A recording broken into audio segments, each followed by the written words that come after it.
Welcome back. In this video we are unboxing the Makita M9400 100mm belt sander, and as you can see this is what it looks like on the box. I'm just flipping the box around to see if there's anything else on it, but it looks like it's all the same. So let's just cut this open with my trusty knife, always cutting away, except from then.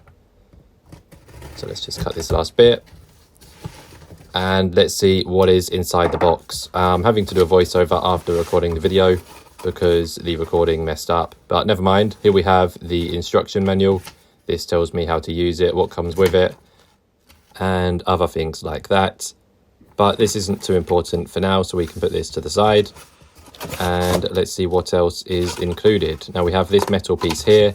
I've not had a belt sander before, so I'm not exactly sure what this is just yet, but we'll find out soon enough. We have the dust collector, of course, which you empty and then put back on, and the belt sander itself, which is much heavier than I expected.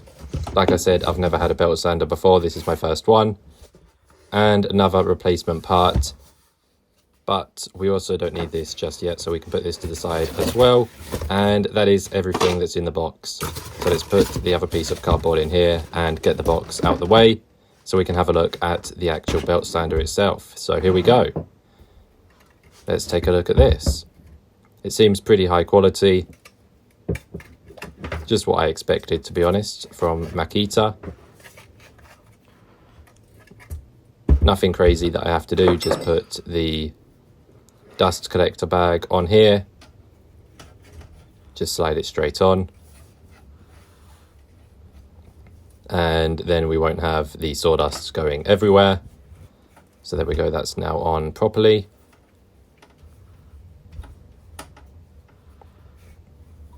I don't know why I gave it such a fuss, but there we go, that is the dust collector bag on. I also noticed that the cable is very high quality, very tough and durable, which is brilliant for a product like this.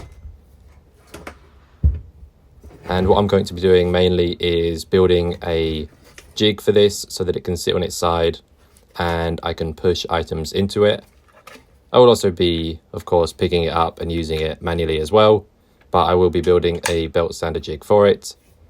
Now I can see here that we have the main trigger and another little button for keeping it on, so we don't have to hold the trigger down when using it for long periods of time.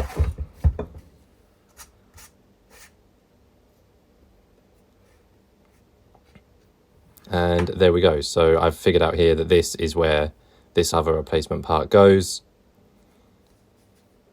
I'm hoping that doesn't need to be replaced too often, but I'm sure it isn't too difficult to replace.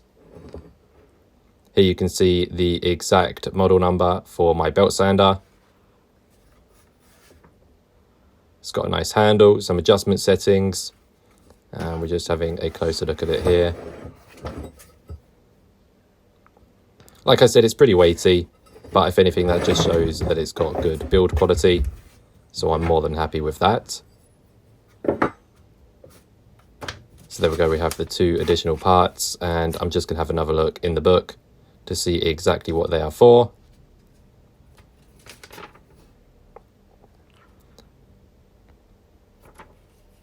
So we have the details for the sander, and here we go, we can see how to replace the belt.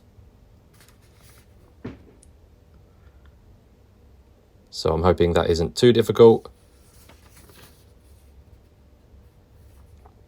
And the function settings as well, but I've already figured this part out. But it's always good to have it in writing, especially when it is a tool I haven't used before.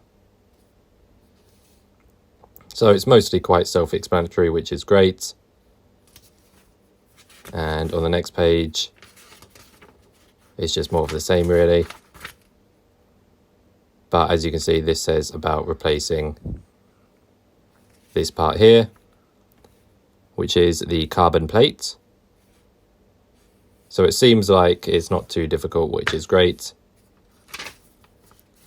And then the rest of this is maintenance and other languages. So there we go, that is the instruction manual. We can put this away now. as this doesn't matter anymore. Not for now, at least. Not until I need to replace the belt or the pad. And there we go. So that is the Makita M9400 belt sander. And I've just found the part for releasing the belt so I can replace it. But there we go. That is all for this video.